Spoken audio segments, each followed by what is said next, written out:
Africa Mobiles in Vivo V40 மற்றும் V40 Pro series available now. Sheen Lac Speciality Coatings, always shining. Sheen Lac. மாணவர்களின் சாதனைகளை போற்றும் SNS Institutions Kovai. இது என்ன cinema டீச்சராங்க? கொடியேற்ற நிகழ்வுக்கு எதுக்கு அது ஒரு பெரிய பரபரப்பு? ஏன் கொடியும் ஒரு ஈர்ப்பான விஷயமா எனக்கு அது தோணவே இல்லை. இந்த கலர் ஆல்ரெடி இங்க பரிச்சயமான கலர். இங்க நம்ம நண்பர் சரத்குமார் யானையை நீங்க கொடியில காமிக்கிறீங்க. யானையை காமிக்கிறீங்கன்னா ஆல்ரெடி யானையை வச்சுட்டு ஒரு கட்சி இருக்கு. அவங்க பட்டியலின மக்களுடைய வாழ்வாதாரத்துக்காகவே போராடிக்கிட்டு இருக்கிற மாயாவதி அவங்க. மீடியாவை சந்திக்காம யாரும் அரசியலை நடத்த முடியாது. எனக்கு தெரிஞ்சு உலகத்திலேயே எக்ஸ் தளத்தில் கட்சி பேர் அறிவிச்ச ஒரே ஒரு நபர் அது விஜய் மட்டும்தான். இவர் முழுக்க முழுக்க விஜயகாந்தை தான் ஃபாலோ பண்றாரு. நான் எப்பவுமே சொல்றேன். இன்னைக்கு விஜயை தவிர அந்த கட்சியில யாரையும் தெரியாது. இவ குடும்பத்திலையும் நிறைய சிக்கல்களை வைத்திருக்கிறார். வெறும் விஜய் மட்டுமே வச்சு ஒரு அரசியல் நடத்த முடியவே முடியாது. அப்ப உங்க நோக்கம் என்ன? பாஜகவுக்கு நேரடியாக இங்க மக்கள்கிட்ட சந்திச்சா பாஜகவுக்கு இங்க மக்கள் செல்வாக்கு கம்மி, பெருசா இல்லை. அப்ப அவங்க ஒரு மாற்று முகம் தேவைப்பட்டுச்சு. அந்த முகமாக இருப்பார்னு நம்பப்பட்டவர் தான் விஜய். தனக்கான இடத்துக்குள்ள தான் யாருன்னு ப்ரூவ் பண்ணி அவருக்கு ஒரு அடையாளம் பெற்றுக்கொண்டால் அடுத்து வர தேர்தலில் அதுவும் அணி சேர்ந்தால்தான் தமிழ்நாட்டில் ஜெயிக்க முடியும். கலாட்டா வாய்ஸ் நேயர்களுக்கு வணக்கம். நான் சரவண ராம்குமார். இன்னைக்கு நம்ம கூட கோடங்கி அப்ரஹாம் அண்ணா இருக்காரு. அவர்கிட்ட நிறைய விஷயங்களை பேசலாம். அண்ணா வணக்கம். வணக்கம் அண்ணா. காலையிலேயே நம்ம பார்த்தோம், இன்னைக்கு தமிழக வெற்றி கழகத்தின் நிறுவனர் தலைவர் விஜய் அவர்கள் அவங்களுடைய கொடியை அறிமுகப்படுத்தியிருந்தார். கொடி பாடல், அந்த விளக்க பாடல்லாம் இடம்பெற்றிருந்தது. எப்படி பார்க்குறீங்கண்ணா அந்த நிகழ்வெல்லாம்? இது வழக்கமாக கட்சி ஆரம்பிச்சு அவர் கொடியை அறிவிச்சிருக்காரு. அந்த கொடியும் ஒரு ஈர்ப்பான விஷயமா எனக்கு அது தோணவே இல்லை. ஏன்னா அரசியல் கட்சி அப்படின்னா அதுக்கு ஒரு பெரிய ஒரு எதிர்பார்ப்பும் பரபரப்பும் இருக்கும். ரொம்ப சாதாரணமாக இதுதான் கட்சி கொடியாக இருக்கும்னு முன்னாடியே தெரிகிற மாதிரி இருக்குது. இந்த கலர் ஆல்ரெடி இங்கே பரிச்சயமான கலர். இங்கே எல்லா கலர்களும் பரிச்சயமான கலர் தான். அதனால் புதுசாக நம்ம சொல்லலை. இந்த கலரில் ஆல்ரெடி இங்கே கட்சி கொடியே இருந்துச்சு. அதனால் இது பரிச்சயமான கலரு. இந்த கொடிக்கு பின்னாடி பெரிய வரலாறு இருக்குன்னுலாம் அவர் சொல்லியிருக்காரு. 4 வார்த்தை தான் பேசினார், பெருசாக அவர் பேசலை. எதுவும் பேச போகிறாரு, நிறைய விஷயம் சொல்லுவார்னு காத்திருந்தோம். பட் அது எதுவும் சொல்லலை. இந்த கொடிக்கு பின்னாடி ஒரு வரலாறு இருக்குது. அந்த வரலாறை சொல்ல வேண்டிய நேரத்தில் சரியாக சொல்லுவேன் அப்படின்னு சினிமா பஞ்ச் டயலாக் பேசிட்டு போயிருக்காரு. விஜயை நம்ம இப்போ கிரிட்டிசைஸ் பண்ணுற இடத்துல இப்போ இல்லை. ஏன்னா அவர் என்ன பண்ண போகிறாரு, அவருடைய கொள்கை என்னன்னு தெரியாமல் அவரை பற்றி பேசுறதுக்கு எந்த யூஸும் கிடையாது. ஆனால் அடிப்படையில் நீங்கள் அரசியல் கட்சியாக வருவதற்கு முன்பா நிறைய விமர்சனங்களை சந்திக்க வேண்டியிருக்கும். நிறைய சந்திக்கிறாரு. ஆனால் அதே நேரத்தில் மக்கள்கிட்ட நிற்கிறதுக்கு முன்னாடி மக்களுக்கும் அரசியல் கட்சிகளுக்கும் அரசியல் தலைவர்களுக்கும் பாலமாக இருக்கிற மீடியான்னு சொல்லுவோம் இல்லையா, மீடியாவை சந்திக்காம யாரும் அரசியலை நடத்த முடியாது. ஆனால் இவர் என்ன நோக்கத்தில் இருக்காருன்னு இப்போ வரைக்கும் தெரியல. அவர் சினிமாவிலேயே பல ஆண்டுகளாச்சு மீடியாவை சந்திச்சு. இப்போ அரசியல் கட்சியாக அவர் அந்த எக்ஸ் தளத்தில் தான் கட்சி பேரே அறிவிச்சார். எனக்கு தெரிஞ்சு உலகத்திலேயே எக்ஸ் தளத்தில் கட்சி பேர் அறிவித்த ஒரே ஒரு நபர் அது விஜய் மட்டும்தான். கேட்டால் டெக்னாலஜியை நம்ம கையில் எடுத்துக்கிறோன்னு அவங்க ஆட்கள்லாம் சொல்கிறாங்க. தொழில்நுட்பம் வளர்ந்துருச்சு, நாங்கள் பயங்கரமாக டெக்னாலஜி பின்னாடி இருக்கோம் அப்படின்லாம் சொல்கிறாங்க. அவர்களுக்கு நான் பத்திரிகையாளனாக இத்தனை வருஷமாக பார்த்துக்கிட்டு இருக்கிறத திருப்பி அவங்ககிட்ட கேட்குறேன். டெக்னாலஜியை ஃபாலோ பண்ணுற நீங்கள் உங்களுடைய கொள்கை விளக்க பாடலில் சின்ன பசங்களுக்கு இந்த கார்ட்டூன் காமிக்கிற மாதிரி போர்க்களமும் போட்டு யானைகள் சண்டை போடுற மாதிரியும் காமிக்கிறீங்களே, இதில் என்ன புதுசாக நீங்கள் இப்போ இங்கே என்ன சண்டை நடந்துக்கிட்டு இருக்கு? இன்றைக்கி நவீன யுகத்தில் மக்களுக்கு தேவையை சந்திக்க வேண்டிய இடத்துல நம்ம இருக்கோம். அதற்கு என்ன பண்ண முடியும்னு பார்த்துக்கிட்டு இருக்கணும். அதையெல்லாம் உங்களுடைய கொள்கை விளக்க பாடலுடைய கிராஃபிக்ஸாக காமிச்சிருந்தீங்கன்னா, அல்லது இவர் செய்கிற விஷயம் இருக்குல்ல, இப்போ பாடசாலை பண்ணுறாரு, நிறைய விஷயம் பண்ணுறாருலாம் சொல்கிறாங்கல்ல, நோட்டு புக் கொடுக்குறாரு, இதெல்லாம் காமிச்சிட்டு கூட இவருடைய பாடலை போட்டிருக்கலாம். இது என்ன நோக்கத்துக்காக இந்த கார்ட்டூன் இந்த குழந்தைங்களை அட்டாக் பண்ணுற மாதிரி அவங்கள அவங்களுக்கு ஏற்ற விருப்பமான ஒரு விஷயமா காமிச்சாருன்னு தெரியல. இன்னொரு விஷயம், கொள்கை அப்படின்ற விஷயம்தான் ஒருத்தரை கட்சி பேரை நிலைநிறுத்தும். இவர் முழுக்க முழுக்க விஜயகாந்தை தான் ஃபாலோ பண்ணுறாரு. நான் எப்பவுமே சொல்கிறேன், இப்பவும் விஜயகாந்தை தான் ஃபாலோ பண்ணுறாரு. அந்த மாற்றமே கிடையாது. விஜயகாந்த் என்னெல்லாம் பண்ணாரோ அதில் கொஞ்சம் கூட மாற்றிக்காமல் தன்னை பண்ணிக்கிட்டே வர்றாரு. ஆனால் எங்கே என்ன பண்ணாலும் முதல் நாம் இந்த இடத்துல விஜய் நிற்கிறார் அப்படின்னு சொன்னால் அதுக்கு அவங்க அப்பா தான் காரணம். இவ்வளவு காலம் அவங்க அப்பாட்ட பெரிய டச் இல்லாமல் இருந்துச்சு. இடையில திடீர்னு போய் ஒரு முறை அவரை சந்திக்கிறாரு. நிறைய விமர்சனங்கள் வந்துச்சு. நானே பல இடங்களில் பேசியிருப்பேன். என்னை மாதிரி பல பேர் பேசியிருப்பாங்க. நிறைய விஷயங்களை சுட்டி காட்டிகிட்டு இருந்தோம். ஏன்னா அவர் பிராட்டப்பே அவர் அரசியல் களத்தை கொண்டு வைக்கணும், அவர் வீட்டுல இருந்து கிளம்பிட்டாரான்னு கேட்கும் போது எஸ்ஏசி அவர்கள் என்ன சொல்லி கேட்பாரு தெரியுமா? சிஎம் கிளம்பிட்டாரான்னு கேட்பாரு. அவர் இன்னைக்கு அரசியல் களத்துக்குள்ள நான் நிக்கிறேன், எனக்கு மக்களுக்கு நல்லது பண்ண வரேன் அப்படின்னு பேசுறதுக்கான அந்த தகுதியும் அந்த ஆற்றலும் கொடுத்தது எஸ்ஏசி தான். அப்ப அப்பாவுக்கு நீங்க என்ன மரியாதை கொடுத்தீங்கன்னு கேள்விகள் நிறைய வந்த பிறகு அப்பாவை போய் மீட் பண்ணாரு. இன்னைக்கு பாத்தீங்கன்னா அதிசயமா அவர் உள்ள வந்துட்டார். அப்பாவே கூப்பிட்டுருக்காரு அந்த இடத்துக்கு. எல்லாரும் அது நல்ல விஷயம் தான், நான் பாராட்ட வேண்டும். அதுதான் வந்திருக்காரு, பாராட்டுறோம், நம்ம பாராட்டாம இல்ல. ஆனால் அங்கே அவரால் உருவாக்கப்பட்ட விஜய், அவரால் அந்த விஷயங்களை படிப்பனையா கத்துக்கிட்ட விஜய், அவருக்கு என்ன அங்கீகாரம் கொடுத்திருக்காரு? அந்த இடத்துல இருக்கிறதே 200 பேர் தான் இருக்காங்க. முதல் வரிசையில ஒரு சில பேர் தான் இருக்காங்க அடையாளம் தெரியாதவர்கள். அதுல புஷி ஆனந்த் மட்டும் நமக்கு தெரியும், ஆனந்த் அவர்களை தெரியும், அவர் பொதுச் செயலாளர்.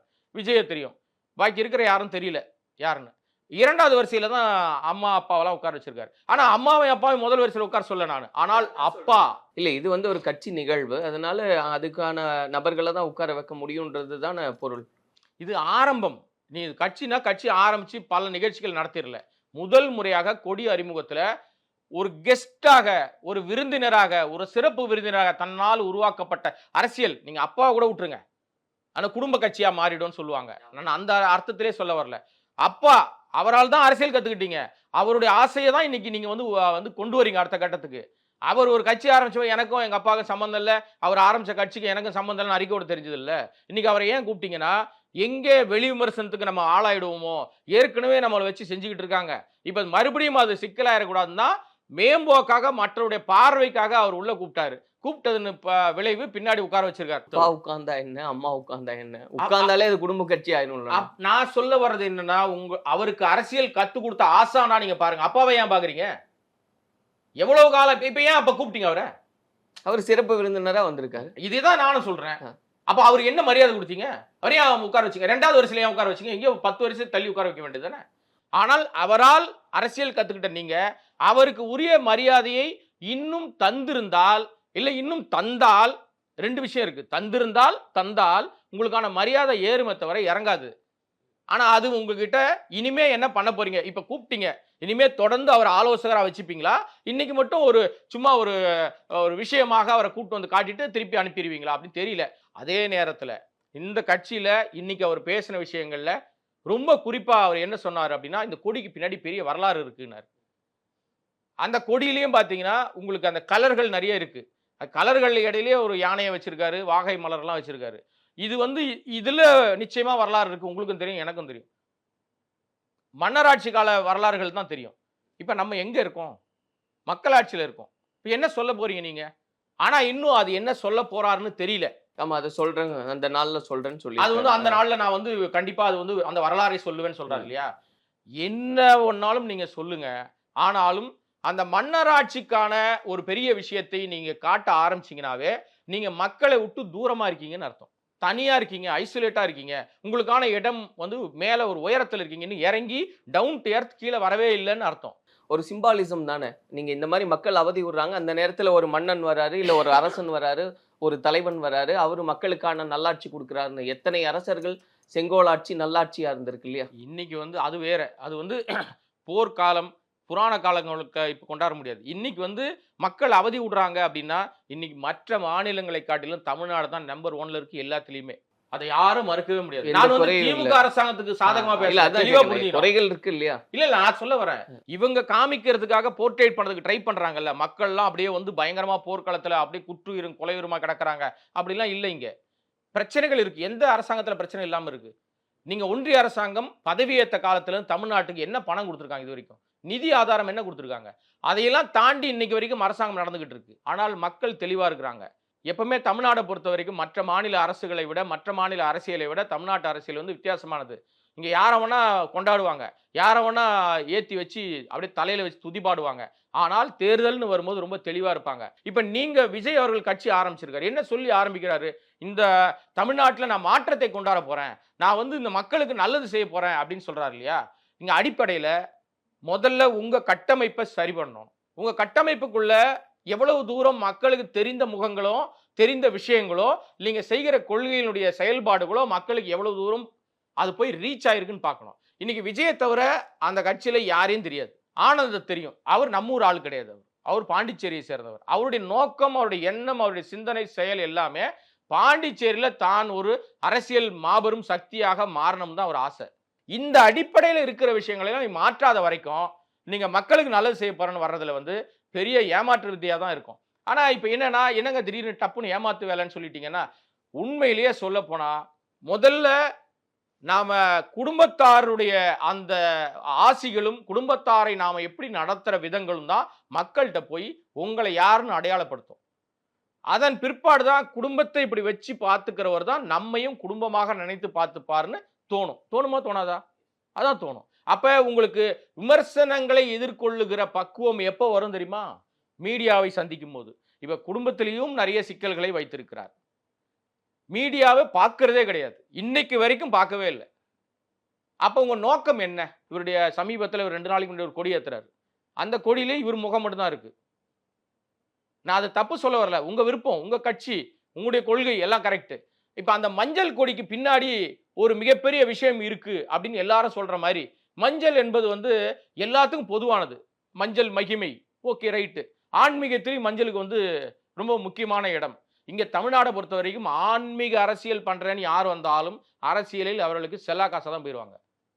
இது வந்து ஆன்மீகத்தை தாண்டி, ஆனா ஆன்மீக பூமி தமிழ்நாடு, அதை நான் மாற்றவே இல்லை நான். ஆனால் அரசியல் நிலைப்பாடை பொறுத்த வரைக்கும், அரசியலுடைய கொள்கையை பொறுத்த வரைக்கும் எல்லாருக்கும் பொதுவானவராக இருக்கணும். அங்க நீங்க ஆன்மீகத்தை வச்சாலோ இல்லைன்னா எனக்குன்னு தனியான ஒரு விஷயம் வச்சிருக்கோம், அடையாளம் வச்சிருக்கேன்னு சொன்னாலோ, உங்களை அடையாளப்படுத்துவதற்கு நீங்க ஏதாவது முயற்சி எடுத்தாலோ உங்களை ஈஸியா ஆட்டோமேட்டிக்கா ஓரமா ஒதுக்கிடுவோம். அவர் இன்னும் மஞ்சள்னா ஆன்மீகத்தை தான் கோட் பண்ணுன்னு சொல்லவே இல்லையா? நானும் சொல்லல. ஆனா அந்த கொடியை எதுக்காக ஏத்துனீங்க புரியவே இல்லையே. யாரை பதட்டமா இல்ல பரபரப்பு வச்சுக்கிறது? இது என்ன சினிமா டீசராங்க? நான் தெரியாம கேட்கிறேன், எனக்கு தெரியல. ஆல்ரெடி நீங்க ஒரு கொடி வச்சிருந்தீங்க, மக்கள் இயக்க கொடி உங்களுக்கு இருக்கு. கொடி ஏத்துற நிகழ்வுக்கு எதுக்கு அது ஒரு பெரிய பரபரப்பு? ஏன் அதுல என்ன உங்களுக்கு? அந்த கொடியை ஏத்திட்டு போக வேண்டியதானே. யாருமே ரிகர்சல் பார்க்க மாட்டாங்க. எனக்கு தெரிஞ்சு நான் முதல்ல சொன்ன மாதிரி தான் ட்விட்டர் அரசியலும் இல்லைன்னா இந்த மாதிரி பரபரப்பு அரசியலும் மட்டுமே மக்கள்கிட்ட போய் உங்களுக்கு அதிகாரத்தை கொடுத்துருமானா? நிச்சயமா கொடுக்காது. கூட்டம் இருக்கு உங்களுக்கு, ரசிகர் கூட்டம் தான். அந்த ரசிகர் கூட்டம் ஓட்டாக மாறுமானா? மாறவே மாறாது. ஏன்னா அவங்க எல்லா கட்சியிலும் இருப்பாங்க, அந்த கட்சியில பொறுப்புகள் கூட இருப்பாங்க. தலைமுறைன்னு ஒண்ணு இருக்குல்லன்னா, எண்ணில் அடங்காத இளைஞர்கள்லாம் அவர் பின்னாடி இருக்காங்க அப்படின்றது தானே சொல்றாங்க. இளைஞர்கள் மட்டுமே ஆட்சி அதிகாரத்தை கொடுக்கிறவர்கள் இல்ல. அப்படி பார்க்க போனீங்கன்னா அதிகமான இளைஞர் பட்டாளத்தை முதல்ல அணி சேர்த்தவர் வைகோ அவர்கள் தான். வைகோவுக்கு என்ன அதிகாரம் கிடைச்சது? இன்னைக்கு யங்ஸ்டரா இருக்கிறவங்க பாதி பேர் எங்க இருக்காங்க தெரியுமா உங்களுக்கு? அந்த பாதி பேர் ஓட்டுல தான் நம்மால எங்க அண்ணன் வந்து சீமான் அவர்கள் வாழ்க்கையை ஓட்டிக்கிட்டு இருக்காரு. அவர் தான் அந்த புதிய வாக்காளர்களை குறி வச்சு போயிட்டு இருக்காரு. ஏன்னா அவங்களுக்கு தான் வந்து யோசிக்கிற திறன் கொஞ்சம் கம்மியா இருக்கும், பரபரப்பு மாயையிலேயே சுத்திட்டு இருப்பாங்க. அவர்களை குறைச்சி மதிப்பில்ல. சோசியல் மீடியாவிலேயே பாதி நேரம் வாழ்க்கை நடத்துறவங்க அவங்க தான். அவங்களுக்கு வந்து விட்டில் பூச்சி மாதிரி பளிச்சுன்னு வெளிச்சமா இருக்கு. அப்படியே முஷ்டியை உயர்த்தி பேசிக்கிட்டு இருக்காரு சீமான். ஆவேசமா ஆணித்தரமான கருத்தெல்லாம் சொல்லிட்டு இருக்காரு. பேசிட்டு வெளியில போனார்னா வேற வேலை செய்வாரு, அது வேற விஷயம். அந்த கருத்துகளுக்கு மயங்கி ஒரு கூட்டம் போயிட்டு இருக்குல்ல, விட்டில் பூச்சி மாதிரி. அந்த கூட்டம் தான் நீங்க சொல்ற இளைஞர். இவர்கள் மட்டுமே ஆட்சி அதிகாரத்தை கொடுத்துருவாங்களா? கொடுக்க மாட்டாங்க அவங்க மட்டும். ஆனா நீங்க அந்த ப்ராசஸ் நம்ம பாக்குறோம்னா, கடைசியில வந்து நீங்க நிறைவா பாத்தீங்கன்னா கல்வி விழா எடுத்திருந்தாரு. அதுல இளைஞர்களும் சரி, அந்த பெற்றோர்களும் எந்த அளவுக்கு மகிழ்ச்சியோட பங்கெடுத்துக்கிட்டாங்க அப்படின்றதெல்லாம் பாக்குறோம். ஈவன் நம்ம சினிமா அப்படின்னு பேசினா கூட அவங்களுக்கு எல்லா தரப்புலையும் ரசிகர்கள் இருக்காங்க, அவங்க மேல ஒரு ஒப்பீனியன் இருக்கு அப்படின்றதெல்லாம் பாக்குறோம். குறிப்பா பெண்கள் அதிகமா இருக்காங்க அப்படின்றதெல்லாம் பாக்குறோம். இதெல்லாம் ஒட்டுமொத்தமா சேர்ந்து நாளைக்கு ஒரு மாற்றத்தை உண்டு பண்ணிடாதா? இல்ல நான் மாற்றா இருக்கக்கூடாதுன்னு சொல்லவே இல்லை. நான் வந்து இவர் கட்சி ஆரம்பிக்கவே கூடாதுன்னு சொல்லவே இல்லை. எனக்கு அது அவசியமும் இல்லை. நீங்க மாற்று கட்சியா வாங்க, தப்பே கிடையாது. இங்க வந்து யார் வேணாலும் அரசியல் காலத்துக்குள்ள வரலாம். மக்கள் ஏத்துக்கிட்டாங்கன்னா உங்களுக்கான இடம் உட்கார வைக்கப்படும், உங்களுக்கான அங்கீகாரம் தருவாங்க. ஆனா அது வருவதற்கு முன்னாடி நீங்க என்ன பண்றீங்கன்னு இருக்குல்ல. இது வரைக்கும் என்ன பண்ணீங்க? இப்ப வரைக்கும் மக்கள்கிட்ட உங்கள் மீதான ஒப்பீனியன் என்னவா இருக்குன்னா, நீங்க ஒரு நடிகர், அது மட்டும் தான் இருக்கு. மற்றபடி எதுவுமே கிடையாது. வேற நிறைய இடங்களுக்கு போய் நின்று இருக்காரு. என்ன நம்மளே பார்த்துருக்கோம், எத்தனை செய்திகள்ல நீங்க ஒவ்வொரு சம்பவம் நடக்கும்போது அந்த இடத்துக்கு வந்து உடனடியா போனா பரபரப்பாயிருமேன்றதுனால 2 நாள் 3 நாள் கழிச்சு போன. அது மட்டுமே அரசியல்ல உங்களை ஒரு பெரிய தலைவராக மாத்தாது. அனிதா வீட்டுக்கு போனதா இருக்கட்டும், தூத்துக்குடி விஷயங்கள் பேசினதா இருக்கட்டும், அது மட்டுமே அரசியல் தலைவராக உங்களை மாத்தாது. ஆனால் இங்க அடிப்படையில இங்க தமிழ்நாட்டுக்கு என்ன தேவைன்ற விஷயத்தை பேசுவதற்கு கூட யோசித்து பேசுனீங்கன்னா, அதை எப்படி தெரியுமா? நான் அடிக்கிற மாதிரி அடிக்கிறேன், நீங்க அழுகுற மாதிரி அழுங்கன்ற மாதிரியும் இருக்கக்கூடாது. நேரடியாக உங்களுடைய கொள்கைகளையோ உங்களுடைய விஷயங்களையோ இதுவரைக்கும் அவர் இப்ப நீட் பிரச்சனை எத்தனையோ அப்ப அனிதா வீட்டுக்கு போனார் இல்லையா? அப்ப அந்த நீட்டினுடைய தாக்கம் என்னன்னு அவருக்கு தெரிஞ்சுதானே போயிருக்காரு. சும்மா போலல்ல. போனார் இல்லையா? இப்ப ஜல்லிக்கட்டுக்கு போனார் இல்லையா? இப்ப நீட் விஷயத்தையே எடுத்து போனோம். சிம்பிள் ஒரே ஒரு விஷயம். ஒரு பானை சோற்றுக்கு ஒரு சோறு பதம். அப்ப அங்க போனதுனால அதன் பிற்பாடு எத்தனை மரணங்கள் ஆயிருச்சு? அனிதாவுக்கு பிற்பாடு நீட்ல எத்தனையோ மரணங்கள் ஆயிருச்சு. அந்த மரணத்துக்கெல்லாம் என்ன காரணம்னு ஒரு விஷயம் இருக்கு. இப்ப மாணவர்களுக்கு நீங்க சொன்னீங்க, அவர் நோட்டு புக் கொடுத்தாரு, குடும்பத்தோடு வந்தாங்க, எல்லாம் பண்ணாங்க. மாணவர் சமூகத்துக்கு சொல்ல வேண்டிய விஷயம் நீட் குறித்துதான ஒரு தெளிவான விளக்கம் உங்ககிட்ட இருந்து. அப்ப அந்த முதல் நாள் கூட்டத்துல நீங்க எந்த கருத்தையுமே நீட் பத்தி சொல்லவே இல்லை. எல்லாரும் எங்களை மாதிரி ஊடகங்கள் பேசி பேசி பேசி சொன்ன பிறகு அடுத்த கூட்டத்துல நீட் பத்தி பேசுறீங்க. அப்ப உங்களுக்கு சொல்லிக்கிட்டே இருக்கணுமா? உங்களுக்கு நீங்களா சுயமா யோசிக்க மாட்டீங்களா? எல்லாவற்றையும் எடுத்து கொடுத்த பிறகு தான் பேசுவீங்கன்னா இங்கதான் நீங்க வந்து சறுக்களை சந்திக்கிறீங்களோன்னு ஒரு தோற்றம் வருது. இல்ல இனி அப்படி இருக்க போறது இல்லைண்ணா. ஏன்னா அது புரிதல் தான். ஏன்னா இப்போ வந்து கொடி வந்து அறிமுகப்படுத்தியாச்சு, கொடி விளக்க பாடல் வந்துருச்சு, இனி மாநாடு தான் மிச்சம். மாநாடு வந்துருச்சுன்னா இனி பேசிதாகணும். நீங்க சொன்ன மாதிரி பிரஸ்ஸை சந்திச்சுதான் ஆகணும். அது வேற காலத்தின் கட்டாயம், அதை மாற்றவே முடியாது. இப்போ இன்றைய தேதியில் நம்ம பார்க்கும்போது இந்த கொடி விளக்க பாடல் அப்படின்னு ஒன்று இடம் பிடிச்சிருந்தது, அதை பத்தி சொல்லுங்க. அது வந்து சினிமா பாட்டு தான். அது வந்து இது அரசியல் பாட்டாக அப்படிலாம் ஒண்ணுமே எனக்கு தோணல. ஒருவேளை அந்த ரசிகர்களுக்கு தோணலாம். அதுல எதுவும் புதிய வரி இல்லையே. எல்லாம் ஏற்கனவே ஒரு சினிமா பாடல்கள், ஏற்கனவே ஒரு சினிமாவுக்கு கொடுக்கப்பட்ட வரிகளையே ஒன்னா கிளப் பண்ணி ஒரு பாடலை கொடுத்துருக்காங்க. இது அரசியல் பாடலாக மாறுமானா அது ஒரு சந்தேகம் தான். அதை விட அவர் சினிமாவில் போட்ட பாட்டே நிறைய பாட்டு அரசியலுக்கு ஒரு ஒத்து போயிடும். அது அது அது மட்டுமே நிற்க முடியாது. ஆனா இதோட நிறுத்திட மாட்டாங்க. திருப்பியும் அடுத்தடுத்த விஷயங்களை அவங்க கொண்டு வருவாங்க. அவர் சொல்லியிருக்காருல்ல, நான் மாநாட்டில் வந்து என்னுடைய கொள்கை என்னன்னு நான் சொல்லுவேன், இந்த கொடிக்கான வரலாறை சொல்லுவேன் அப்படிலாம் சொல்லியிருக்காரு இல்லையா? ஸோ அது வரைக்கும் நம்ம காத்திருந்தோம். சாதாரணமா சொல்லிட்டீங்களே, ஏன்னா தமிழன் கொடி பறக்குது, இனி ஒரு யுகமே பிறக்குது அப்படின்றதெல்லாம் சொல்றாங்க.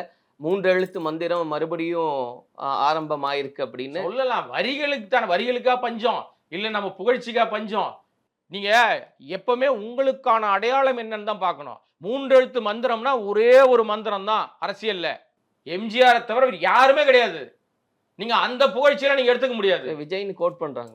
அதுதான் சொல்ல வரேன். நீங்க புகழ்ச்சி நீங்க எடுத்துக்க கூடாதுங்க. அதிகாரத்தை மக்கள் கொடுக்கணும். நீங்க தான் எடுத்துக்கிறீங்க. இப்ப பாடல் யாருக்காக எழுதப்பட்டது? உங்களுக்காக எழுதப்பட்டது. நீங்க தான் அதை வந்து திணிக்கிறீங்க மக்கள் மேல. மக்களா கொடுத்தாங்க அதை. ஏன் ஒரு முன்னோடியா வச்சுக்கிட்டு நாங்க அரசியல் பண்றோம்னு சொல்ற ஒரு கருத்தா இருக்கலாம் இல்லையா? இப்ப எம்ஜிஆர் மாதிரியான ஒரு ஆட்சி நாங்க கொடுக்கறதுக்கு அதை பத்தி பேசியிருக்காங்கல்ல. அதாவது அதுதான் சொல்ல வரேன். இன்னும் வந்து முழுமையான விஷயங்களே வரல.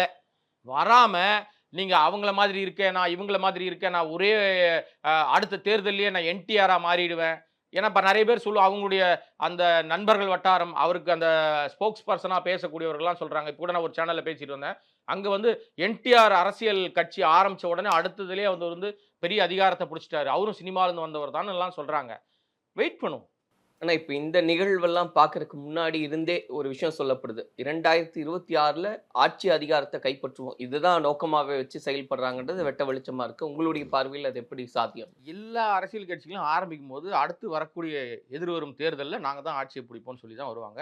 அதுல எந்த விஷயமும் இல்லை. டிப்பிக்கலா அதே வார்த்தை தான் இவங்களும். டெம்ப்ளேட்டா இருக்கும்ல சில வார்த்தைகள், அப்படிதான் அந்த வார்த்தையை நம்ம பார்க்குற மாதிரி இருக்கு.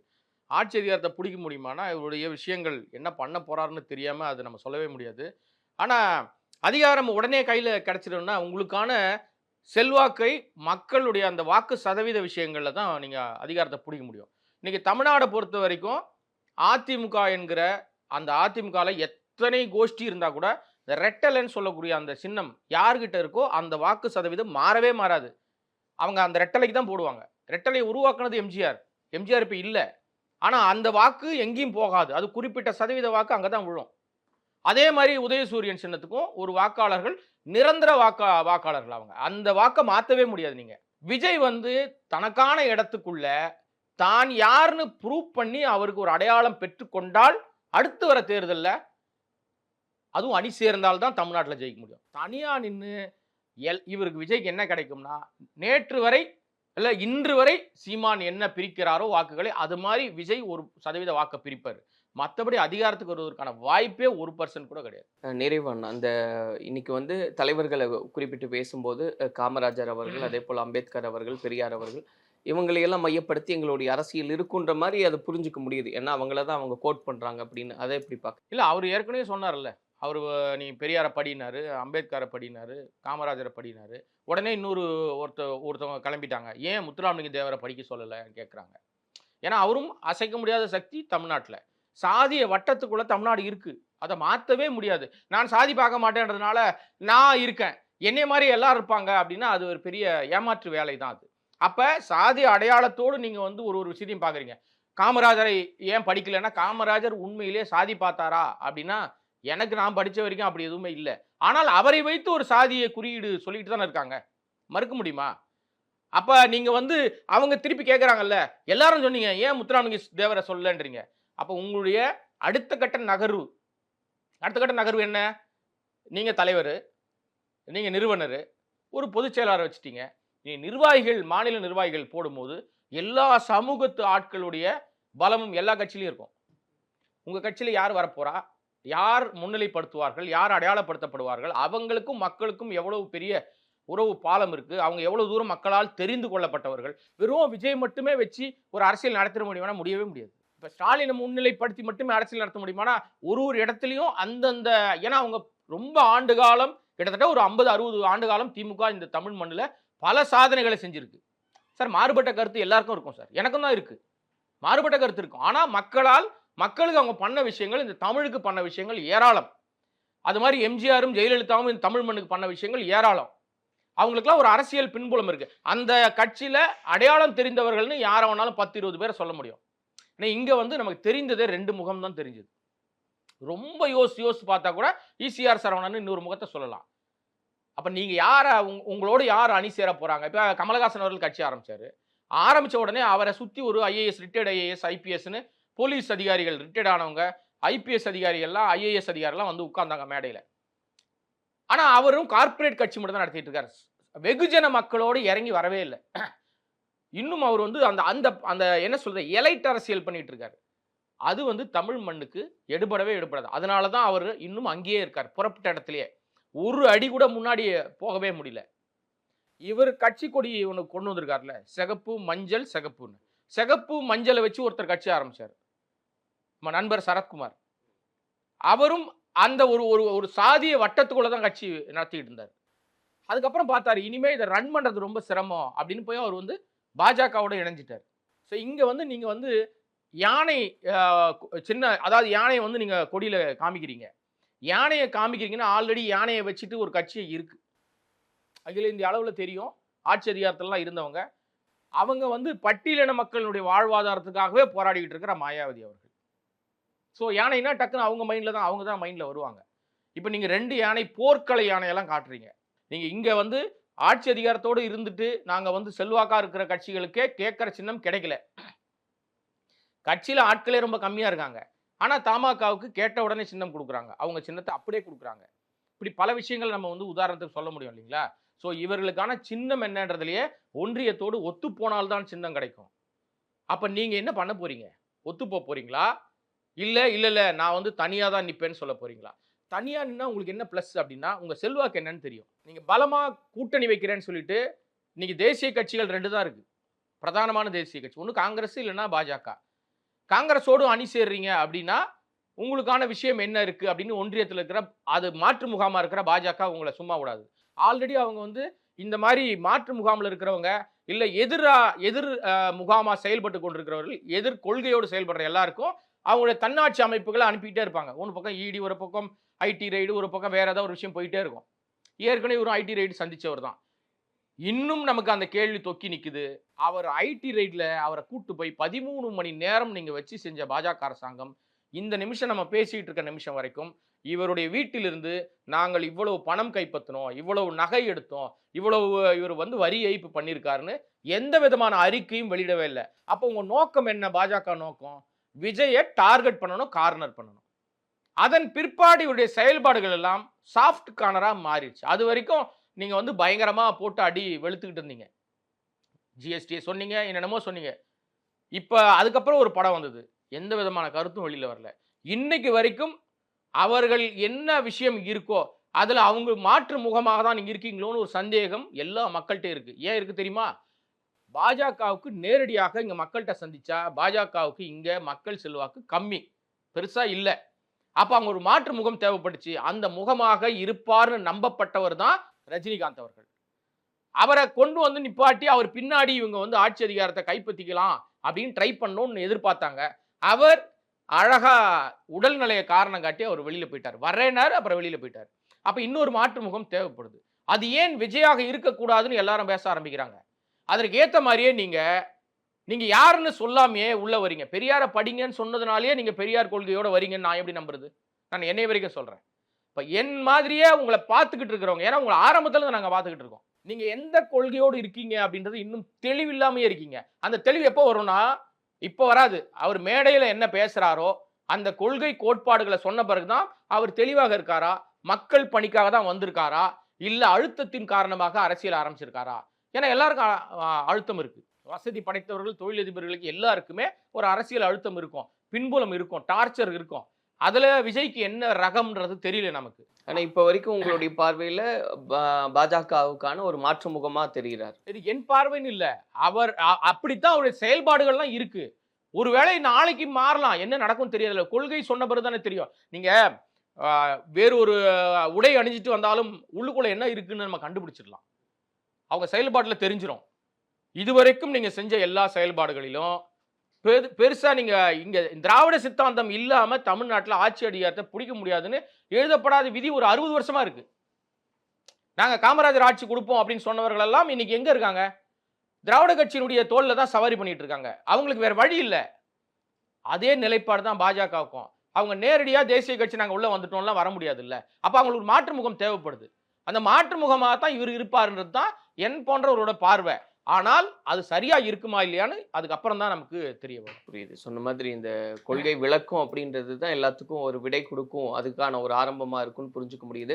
தமிழக வெற்றி கழகத்தின் பயணம் எப்படி இருக்கும் அப்படின்றதெல்லாம் பொறுத்திருந்து பார்க்கலாம். நான் நிறைய கருத்துக்களை பகிர்ந்திருக்கீங்க. நன்றி. நன்றி. பூர்விகா மொபைல்ஸின் Vivo V40 மற்றும் V40 Pro series available now. Sheen Lac Specialty Coatings. Always shining. Sheen Lac. மாணவர்களின் தனித்திறமைகளை மேம்படுத்த SNS Institutions.